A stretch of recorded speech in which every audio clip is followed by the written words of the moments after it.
The chandeliers of Blackwood House, 100,000 crystals weeping light, cast a merciless glare upon the scene.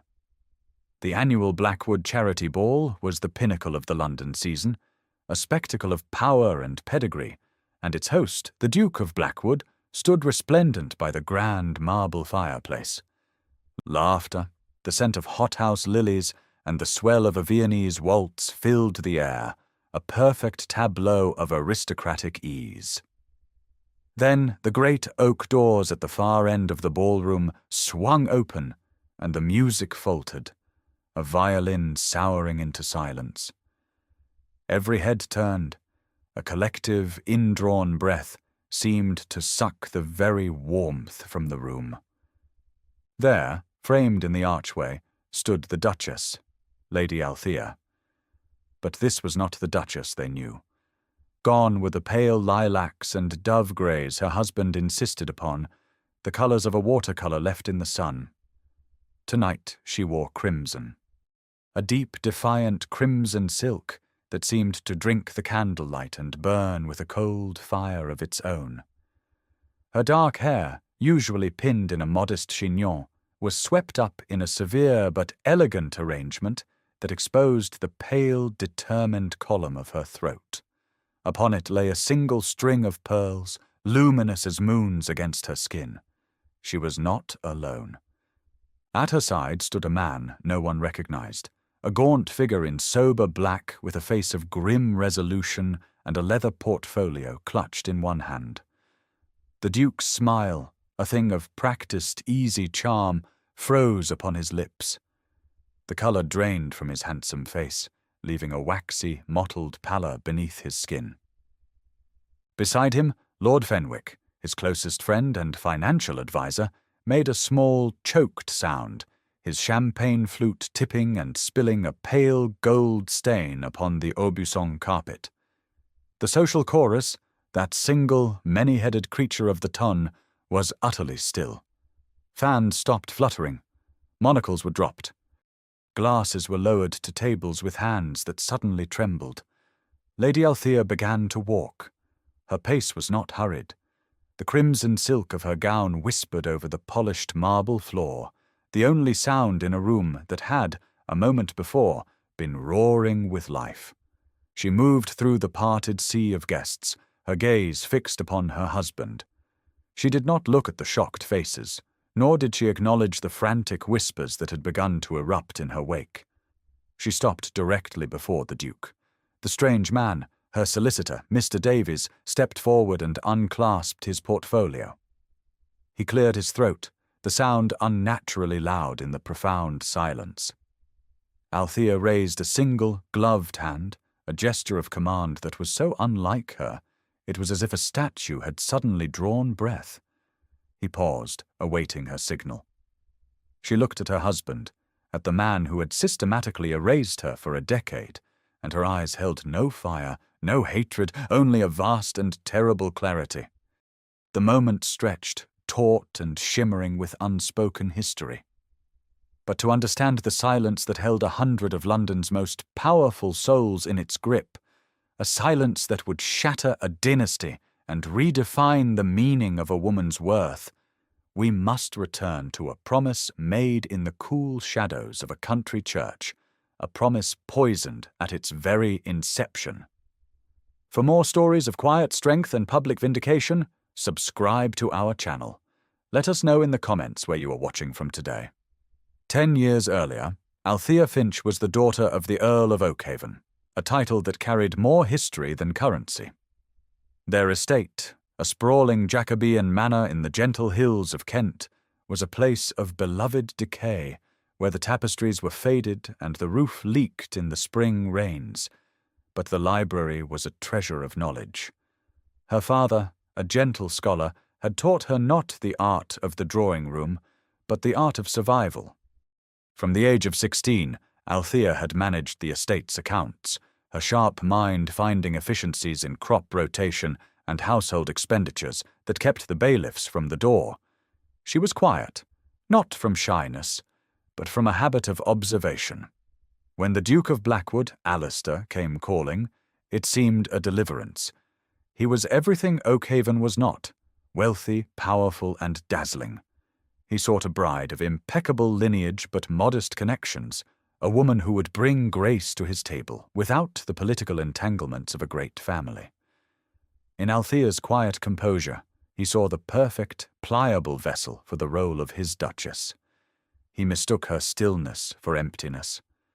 The courtship was a whirlwind of London tailors, Bond Street jewelers, and promises of a secure future. He spoke of restoring Oakhaven to its former glory, a promise that sealed Althea's practical heart. She did not feel a dizzying passion, but a steady, hopeful warmth. Here, she thought, was a partner, a man who might one day appreciate the very skills her father had nurtured. The wedding was held at the small parish church near her home, a concession to her father's frail health. The country air was sweet with the scent of May blossoms. Althea walked the aisle in a gown of cream silk, her hand steady on her father's arm. At the altar, Alistair stood, impossibly handsome, a figure of public perfection. The bishop began the ancient, solemn rites. When the moment came for the vows, as the organist held a soft, expectant chord, Alistair leaned toward her. His breath was warm against her ear, but his words were chips of ice. Under the cover of the sacred music, he whispered, so low that only she and the bishop, who flinched almost imperceptibly, could hear, "I expect submission." The world tilted. The sweet scent of the blossoms turned cloying. It was not a lover's murmur. It was a command, an article of ownership delivered at the very moment she was to become his wife. For one suspended heartbeat, Althea considered turning and walking back down the aisle. She imagined the scandal, the ruin of her family, her father's shame. And so, with the weight of 1,000 years of duty settling upon her shoulders, she pushed the shard of ice deeper into her heart, lifted her chin, and when the bishop asked for her vow, her voice was clear and steady as she said, "I do." It was the first and most profound lie of her married life. The first year was a gilded cage. Blackwood House in Mayfair was a palace of marble and silk, run with silent, unnerving precision by a staff who answered only to the Duke. Althea gave birth to a son and heir, Arthur, within 10 months, fulfilling her primary duty with an efficiency that pleased her husband. In public, Alistair was the perfect, attentive spouse, his hand always at her elbow, his smile brilliant. He called her his country mouse, a term of endearment that felt, to her, like a label on a specimen. Believing she was meant to be a partner in their life, Althea attempted to engage with the running of their vast household. Drawing on her experience at Oakhaven, she reviewed the first quarter's ledgers, and found several small but puzzling discrepancies in the accounts from the northern estates. She carefully noted them and brought the ledger to Alistair in his study, a room of dark mahogany and the scent of leather and cigar smoke. "Alistair," she began, pointing to a column of figures, "I noticed the receipts from the Kirby Lonsdale timber do not seem to align with the agent's report." He glanced at the page, then smiled, a patient, condescending expression. He closed the heavy book with a soft thud. "My dear, you need not trouble your pretty head with such matters. That is why I employ Lord Fenwick. He is a genius with figures." He patted her hand. "Your domain is the nursery and the drawing-room. Leave the business of the world to men." It was a gentle dismissal, but a dismissal all the same. The cage door had been softly closed. The humiliations, at first, were subtle, coated in the sugar of social grace. At a dinner for a visiting Austrian archduke, the conversation turned to new methods of land drainage. Althea, recalling an article her father had sent her, made a quiet but insightful comment on the subject. Alistair laughed, a rich, booming sound that drew the table's attention. "My wife, you see, fancies herself a farmer," he announced to the guests. "It is a charming country affectation she has not yet shed." Polite, knowing chuckles rippled around the table. Althea felt a hot flush creep up her neck, but she did not look down. She met the gaze of the woman across from her, held it for a second, and then took a delicate sip of water, her hand perfectly steady. From that day on, her contributions to any serious conversation were met with the same patronizing amusement. Soon, she learned not to contribute at all. He began to take an interest in her wardrobe, commissioning gowns from his preferred modiste. They were always beautiful, exquisitely made, but invariably in shades of cream, pale blue or dusty rose, colors that rendered her nearly invisible against the opulent backdrops of their life. He would say, "These quiet colors so suit your gentle nature, my love." It was another form of erasure. He was painting her out of her own life, turning her into a decorative object, a pale reflection of his own brilliance. The birth of their daughter, Eleanor, 2 years after Arthur, was a quiet disappointment to the Duke. He had wanted another son, another testament to his virility and the strength of his line. He paid the infant little mind, and his coolness toward Althea deepened into a habitual disregard. The small cruelties became a daily ritual, as predictable as the morning tea. He would critique her seating arrangements for a dinner party in front of the butler, countermand her instructions to the cook, or tell her to rest upstairs when men like Lord Fenwick arrived to discuss estate business in their own dining room. "You look tired, my dear," he would say, his voice laced with false concern. "We mustn't overtax you." It was a constant grinding campaign to diminish her, to reduce her to a state of helpless dependency. Her son Arthur, now 5 years old, began to notice. One evening, as she was tucking him into his bed, he asked, his voice small in the quiet nursery, "Mother, why does father never ask you to dance first at the balls any more? He always dances with Lady Wexler." Althea smoothed his hair from his forehead, her heart aching.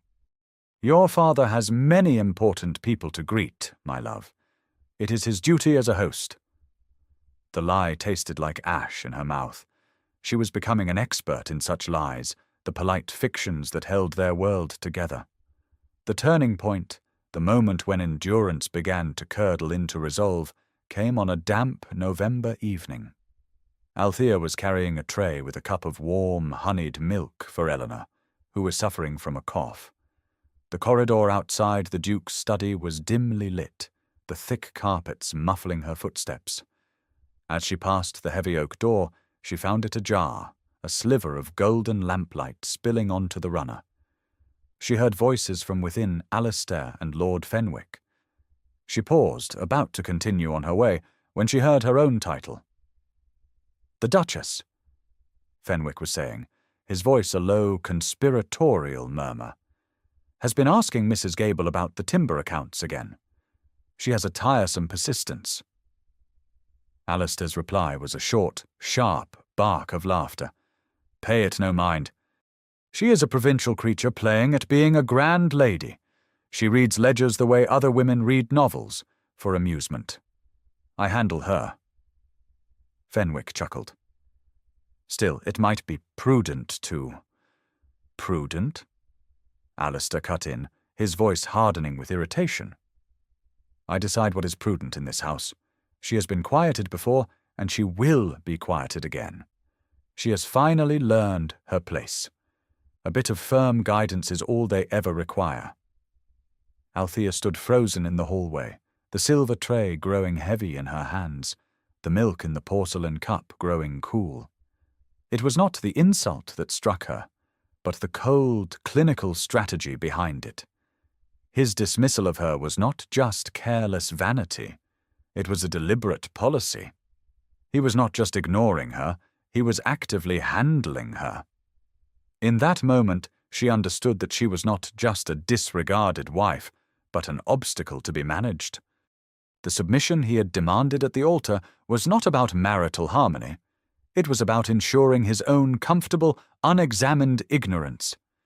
Althea's suspicion, born in that cold corridor, was a seed that took root in the barren ground of her marriage. She began to watch, to listen, to piece together the inconsistencies that had troubled her from the very beginning. The Duke's casual dismissal of her questions was no longer just an insult to her intelligence. It was a shield, protecting something he did not wish to be seen. Or more accurately, something Lord Fenwick did not wish to be seen. She realized with a chilling certainty that to expose the truth to her husband would be futile. Alistair's pride was a fortress. He would never believe his wife over his trusted friend. He would see her accusations as a hysterical, feminine attack on his authority and his judgment. He would destroy her evidence and her credibility and lock her away more securely than ever. She would have to find another way. The opportunity came when the Duke announced he would be spending a fortnight in Scotland for the stag hunting. The house would be quiet. Althea began her preparations. She knew she could not do it alone. Her first and only ally was Mrs. Gable, the head housekeeper, a woman of stern demeanour and unwavering loyalty to the House of Blackwood itself, rather than its current master. One evening, Althea found her in the linen room and spoke quietly. Not of treason, but of concern for the estate's future and for Arthur's inheritance. The old woman's eyes, sharp and knowing, assessed her. Mrs. Gable had seen the Duke's casual cruelty for years. She had seen the Duchess's quiet endurance. She gave a single, curt nod. On the third night of the Duke's absence, a side door to the west wing was left unlocked. A single oil lamp was left burning low on a console table. Althea, dressed in a plain dark gown, slipped into the estate office adjoining her husband's study. It was Fenwick's domain when he was in London. The room smelled of his bay rum cologne and stale paper. With Mrs. Gable standing guard in the hall, Althea began her search. She worked with a methodical calm that belied the frantic beating of her heart. The official ledgers were in their place on the shelf, their columns of figures neat and plausible.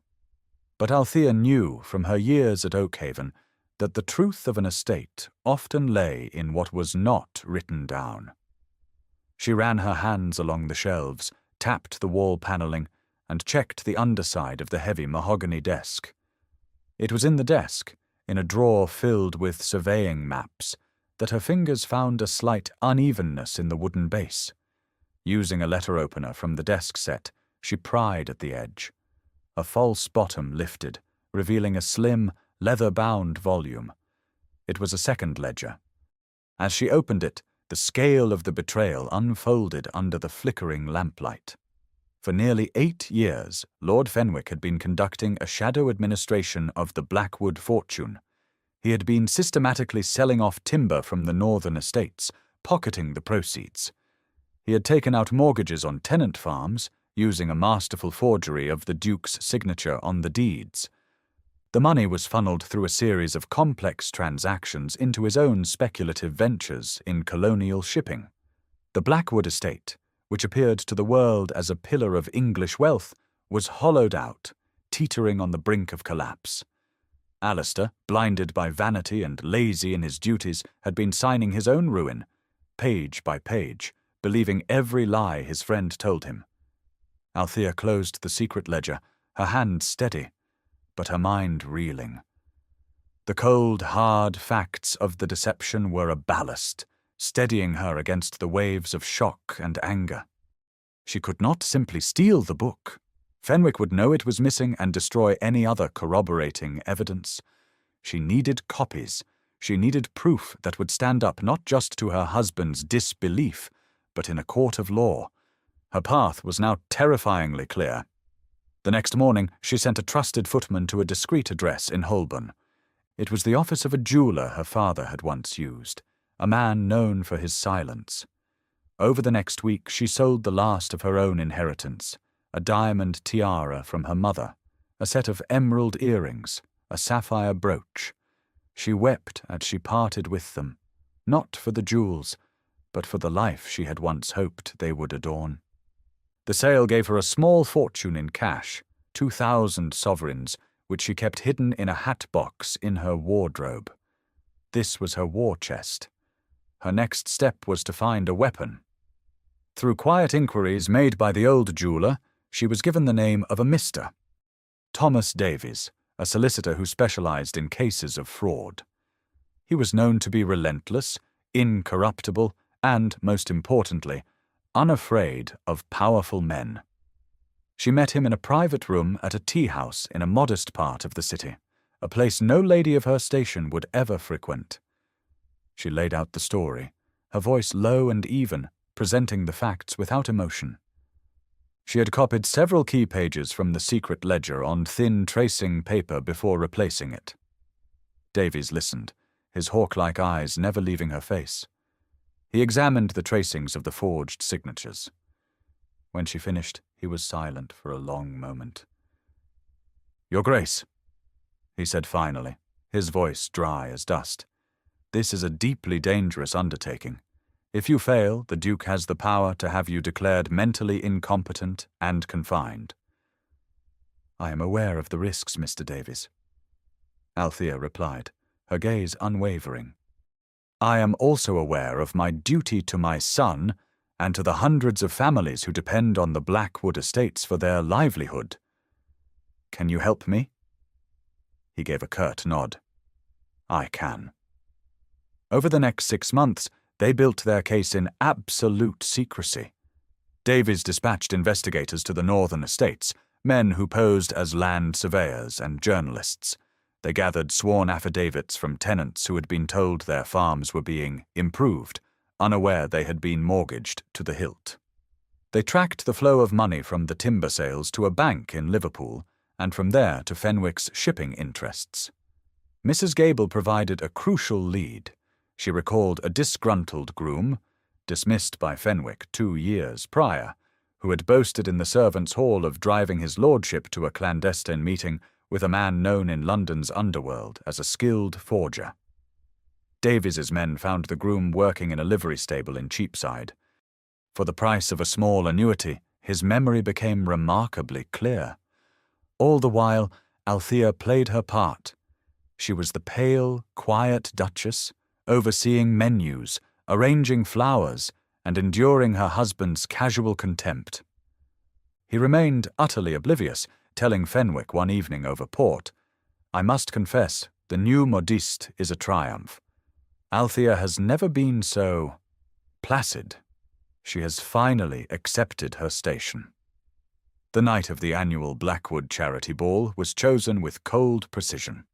It was Alistair's grandest stage, the night his pride and public image were at their most magnificent.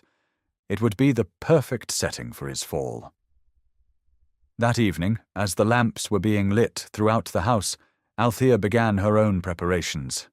She dismissed her maid, wishing to be alone. For the first time in years, she walked to her own wardrobe and made her own choice. She passed over the rows of pale silks and muted velvets her husband had selected for her. At the very back, wrapped in tissue paper, was a gown she had commissioned herself months ago, using the last of her secret funds. It was of crimson silk, the colour of a newly opened wound or a defiant rose. It was the colour of truth. As she dressed, the ritual had the gravity of a soldier arming for battle. She swept her own hair up, her fingers sure and steady.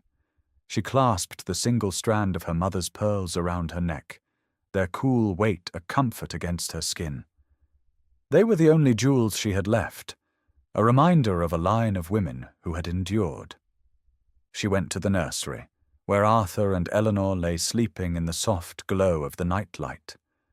She kissed their warm foreheads, a silent promise that their home, their future, would be made safe before the sun rose again. She found Mrs. Gable waiting in the corridor. She handed the housekeeper a sealed envelope. "This is for Mr. Davies. He will arrive at precisely 10 o'clock. See that he is admitted through the library entrance and given this, and have John and Thomas, the footman from the country estate, wait by the east terrace doors. I trust them." The housekeeper's weathered face was set like stone. "It will be done, Your Grace." Meanwhile, in his own chambers, The Duke of Blackwood was preening before his mirror, adjusting the fall of his lace cravat. He was a man at the peak of his power, anticipating a night of adulation. He saw Althea enter their connecting sitting room, and he stopped, momentarily stunned by the vision in red. A flicker of annoyance crossed his face. She had defied his sartorial edicts. But then he smiled, a smirk of indulgent ownership. "A bold choice, my dear," he said, his voice dripping with condescension. "Trying to finally get noticed, are we? Do try not to make too much of a spectacle of yourself." He turned back to the mirror, utterly, fatally unaware that the spectacle was entirely for him. The scene replayed itself, but now with the weight of foreknowledge. Althea's entrance, the faltering music, the sea of frozen faces. Her unhurried, deliberate walk across the expanse of marble was a journey of 10 years, each step marking another silent humiliation, another swallowed retort. When she reached her husband, his face was a mask of incandescent fury. "Althea!" he hissed, his voice low and venomous, for her ears alone. "What is the meaning of this absurd theatrical? You will return to your rooms at once." She did not look at him. She turned, her crimson gown swirling around her, and faced the assembled company. Her voice, when it came, was not loud, but it was so clear and imbued with such quiet authority that it carried to the farthest corners of the silent ballroom. "My lords, ladies, and gentlemen, I thank you for attending the Blackwood Charity Ball. Your generosity has always been a credit to the Duke's name. But tonight, the charity must begin at home." On this cue, Mr. Davies stepped forward. He opened his portfolio, and the dry rustle of paper was like the shedding of a snake's skin. "With the permission of Her Grace, the Duchess of Blackwood," he began, his voice devoid of all emotion, "I wish to present a brief accounting of the estate's true finances." He proceeded to read. He spoke of forged mortgages on the tenant farms of Northumberland, naming the families whose homes had been signed away. He presented copies of bank drafts, showing the proceeds from illegal timber sales on the Cumbrian fells being funneled into the personal accounts of Lord Fenwick. He detailed the speculative shipping ventures, now on the verge of collapse, that had consumed a fortune. With each new revelation, a fresh wave of shock passed through the crowd. Fans snapped shut. Men lowered their glasses, their faces grim. This was not merely a domestic dispute, it was a matter of honor, of finance, of the stability of their entire class. Lord Fenwick, his face the color of old parchment, made a desperate move toward the terrace doors, but he found his way blocked by two impassive, broad-shouldered footmen. The Duke stood as if turned to stone, his world dissolving into incomprehensible words and numbers. Finally, the dam of his denial broke. He rounded on Althea, his eyes wild with betrayal and disbelief. "You!" he roared, his voice cracking. "You did this. To me? In my own house. I am your husband. I expected your submission, your loyalty." Althea finally met his gaze. Her face was not triumphant, not vengeful, but filled with a profound and weary sadness. She spoke her next words so quietly they seemed almost a thought, yet in the ringing silence every soul in the room heard them. "You mistook my patience for submission," she said. "They are not the same thing." It was a truth so simple and so devastating it left no room for argument. It was the entire story of their marriage in a single sentence. The Duke stared at her, his mouth agape. There was no reply. She had not only exposed his ruin, she had exposed him. Without another glance, Althea turned and walked away. The crimson of her gown was the only moving color in a tableau of shock. She did not run. She did not look back. She simply left, her dignity a cloak around her. Behind her, Mr. Davies was quietly directing the attention of two uniformed officers from Scotland Yard, who had been admitted as discreetly as he had, towards the now sobbing figure of Lord Fenwick. The aftermath was as swift and brutal as the public reckoning had been. The Blackwood scandal dominated every newspaper and drawing-room conversation for a month. Lord Fenwick, faced with Mr.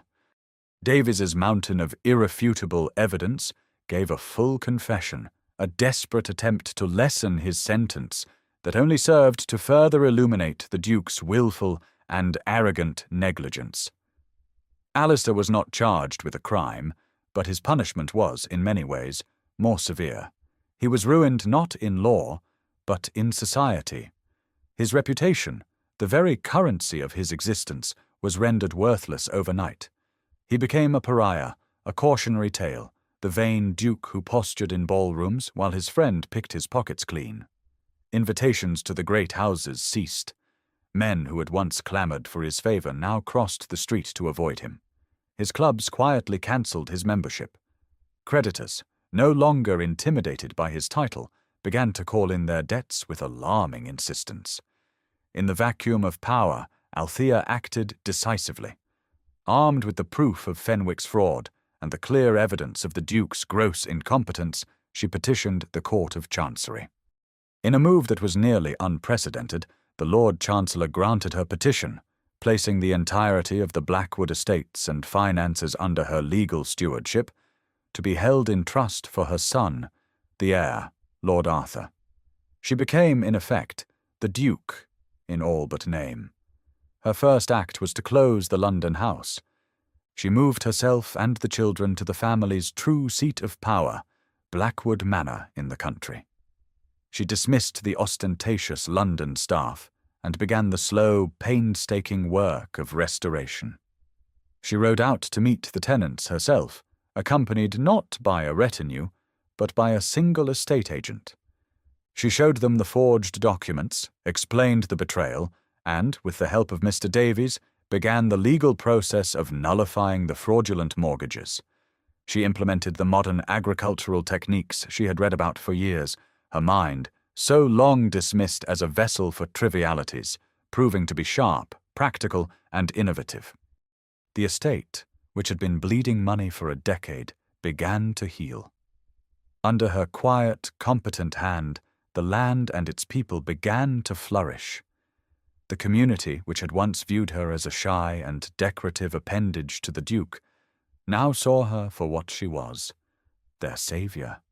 A year passed. It was a soft afternoon in late summer, the air in the walled garden at Blackwood Manor thick with the scent of roses and warm earth. Althea was pruning the damask climbers, her hands protected by worn leather gloves, moving with practised skill. She wore a simple linen dress, her hair pinned back loosely. She was no longer a duchess performing for society, but a woman at work in her own domain. A footman approached her across the manicured lawn.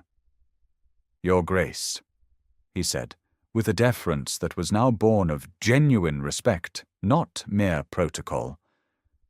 "A visitor has arrived." He gave no name. Althea looked towards the drive and saw a hired trap, a modest, dusty vehicle waiting by the gate. A man stood beside it, looking toward the house. It was Alistair. He was thinner, and the arrogant set of his shoulders had slumped. His coat was of good quality, but it was unbrushed, and his boots were caked with the mud of the road. He had come alone.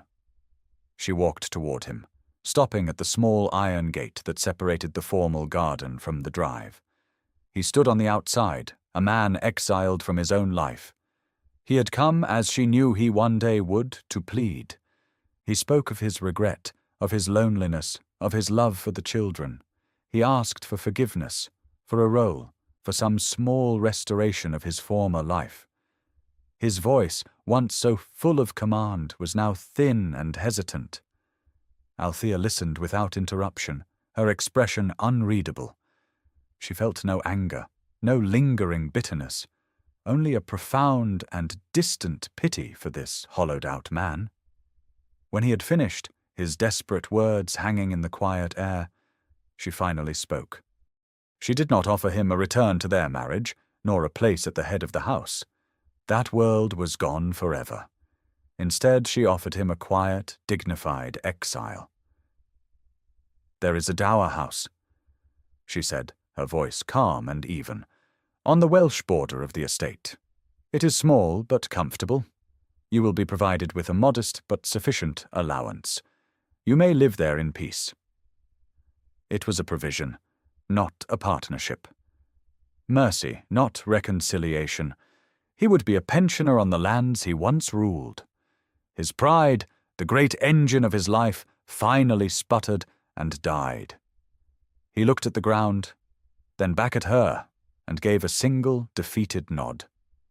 He turned and walked back to the hired trap without another word, a ghost leaving his own haunting grounds. Althea watched him go, then turned back to her roses. For a title may command a room, but only character can command respect. And once trust is broken, even a duke may find himself standing on the outside of his own garden gate, forever. Thank you for joining us on this journey of vindication. Do you think the Duchess was right to offer him the dower house, or did he deserve less? Let us know your thoughts in the comments, and tell us where in the world you're watching from. We will be back soon with another story of quiet strength and final justice.